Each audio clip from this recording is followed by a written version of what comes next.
안녕하세요. 좋은 아침입니다. 안식일과 새벽기도에 오신 여러분들을 진심으로 환영합니다. 저는 네파교회를 섬기는 정순옥이라고 합니다. 오늘은 5월 18일 화요일 아침입니다. 먼저 기도드리고 오늘 교과 내용을 살펴보도록 하겠습니다. 기도하겠습니다. 하늘에 계신 저희들의 아버지, 오늘 이 아침에도 하나님의 말씀으로 하루를 시작할 수 있도록 도와주셔서 감사를 드립니다. 하나님께서 우리에게 베푸신 하나님의 언약, 축복, 은혜, 하나님 이 모든 것들을 우리가 잘 받아 감당할 수 있도록 주여 도와주시옵소서. 우리에게 주신 이 커다란 축복을 우리가 잘 누리고 이 땅에 살면서 행복한 그리스도인, 그리고 하늘을 바라보는 소망의 그리스도인으로 살아갈 수 있도록 주여 도와주시옵소서. 오늘 하루도 하나님께서 내게 허락하신 축복을 감당하며 살 수 있도록 도와주옵기를 간구하며 오늘 이 시간에도 주께서 함께 하시옵기를 거룩하신 예수님 이름으로 기도드렸습니다. 아멘. 감사합니다. 이번 주는 우리가 영원한 하나님의 언약에서 제8과 언약의 율법에 대해서 살펴보고 있습니다. 우리는 1월 소지에서 하나님께서 이스라엘 백성들을 선택하신 목적에 대해서 살펴보았습니다. 하나님께서 세상에 하나님의 복음을 전달하는 도구로 사용하시기 위해서 부르심을 입었다라는 사실을 우리는 발견할 수 있었습니다. 그리고 월요일 소재에서는 율법의 역할에 대해 살펴보았는데 이 율법의 역할은 하나님과 맺은 언약이 굳건해지게 해줄 수 있다라는 사실을 우리는 확인할 수가 있었습니다. 그리고 오늘의 제목은 언약에 있어서의 율법입니다. 이 부분은 하나님과 맺은 언약을 굳건히 하는 율법을 지켰을 때에 우리가 어떤 유익을 누릴 수 있는지에 대해서 살펴보게 될 것입니다. 율법을 지켰을 때에 우리가 누릴 수 있는 유익입니다. 그러면 이스라엘 백성들이 지켜야 할 율법은 도대체 무엇이 있었는지를 한번 살펴보도록 하겠습니다. 성경에서 율법으로 번역된 히브리어는 토라인데 가르침 혹은 교훈을 의미합니다. 이 용어는 도덕적, 국가적, 사회적인 및 종교적인 것을 망라하여 하나님의 모든 가르침을 지칭할 때에 사용되어진 단어가 바로 율법, 토라로 사용되었습니다. 유대 전승에 의하면 구약 성경 중에서도 율법서라 불리는 토라에는 613개의 계명이 포함되어 있다고 합니다. 이를 최초로 분류한 사람은 중세시대의 유대인의 저명한 랍비이자 사상가로 알려져 있는 마이모니데스입니다.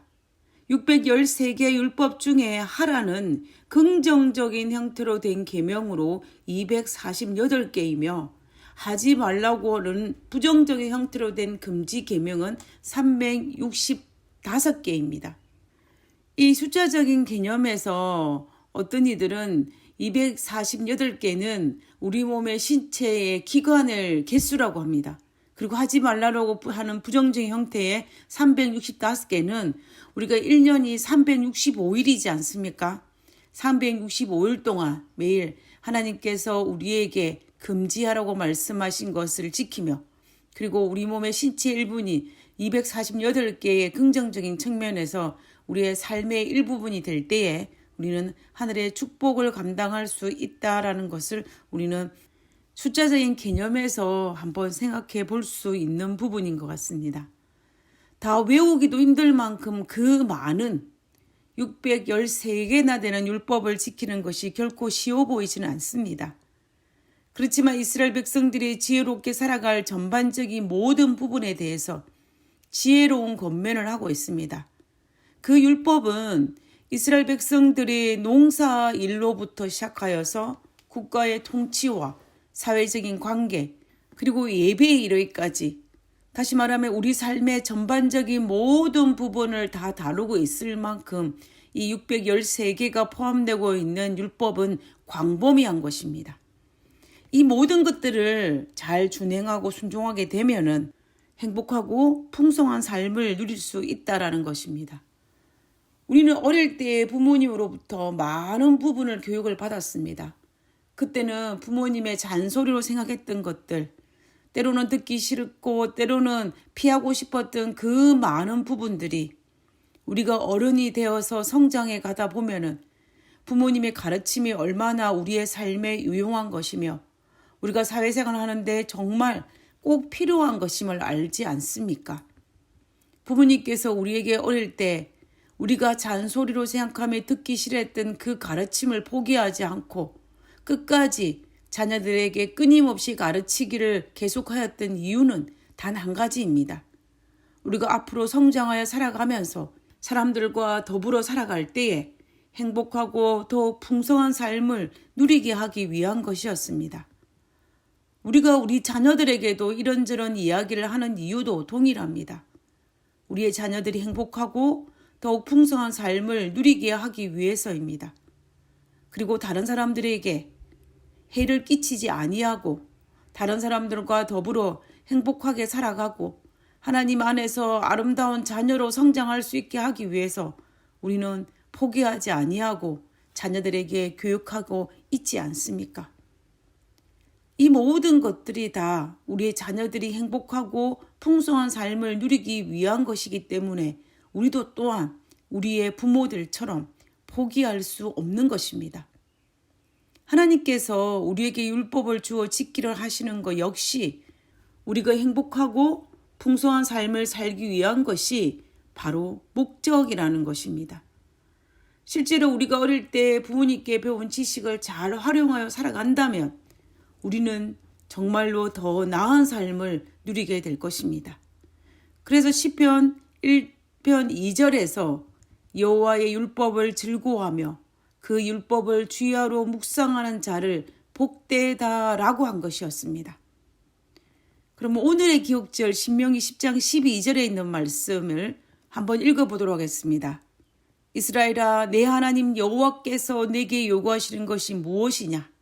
곧 내 하나님 여호와를 경외하여 그의 모든 도를 행하고 그를 사랑하며 마음을 다하고 뜻을 다하여 내 하나님 여호와를 섬기고 내가 오늘 내 행복을 위하여 내게 명하는 여호와의 명령과 규례를 지키는 것이 아니냐라고 하였습니다.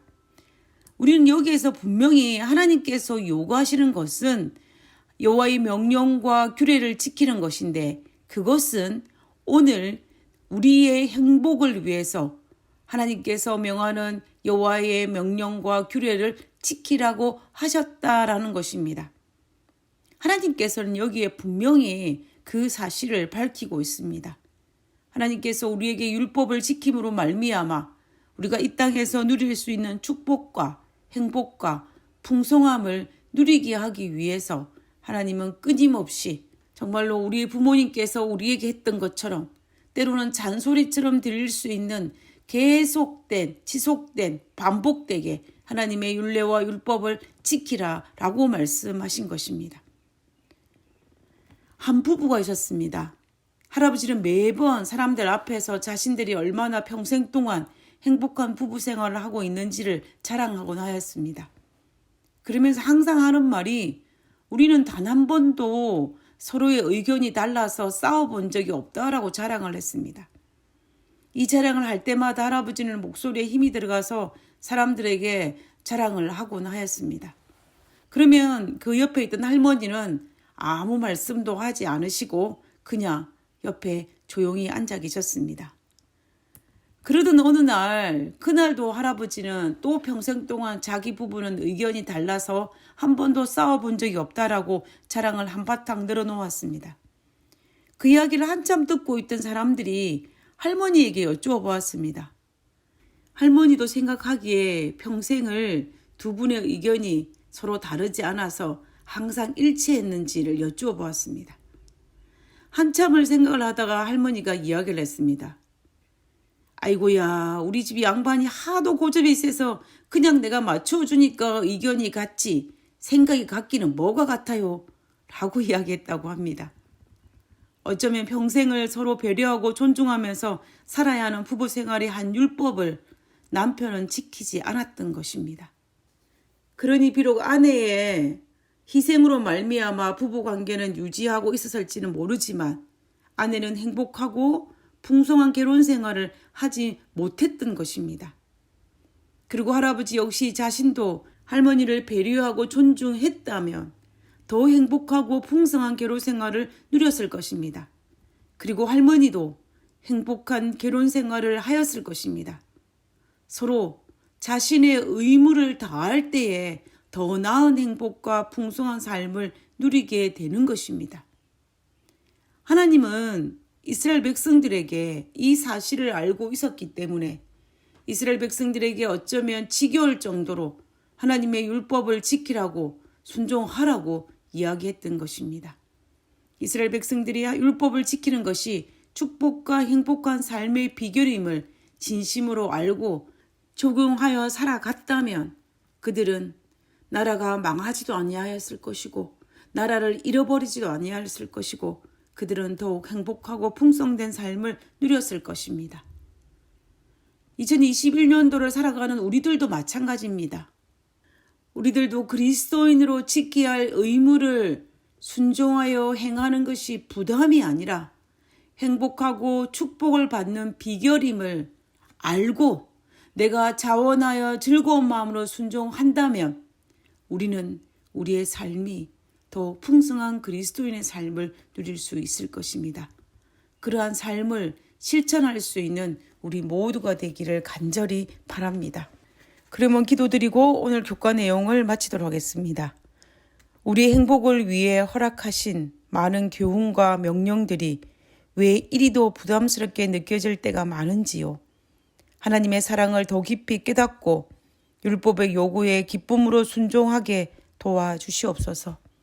하늘에 계신 하나님, 하나님께서 내게 주시는 축복의 그 깊이와 넓이와 사랑을 깨달아서 율법을 지키는 것이 얼마나 축복에 비해서 사소한 것임을 깨닫게 하여 주시옵소서. 그래서 율법을 지키는 것이 우리에게 부담이 아니라 하나님이 내게 주시는 축복을 세워보며 기쁜 마음으로 순종할 수 있는 마음을 저희들에게 허락하여 주시옵소서. 그러므로 주님께서 내게 주시기를 원하셨던 그 많은 복들을 누리면서 우리가 이 땅에서 그리고 하늘까지 이어지는 삶을 살 수 있도록 도와주시옵기를 거룩하신 예수님 이름으로 기도드렸습니다. 아멘. 감사합니다. 내일 뵙도록 하겠습니다. 좋은 하루 되시기 바랍니다.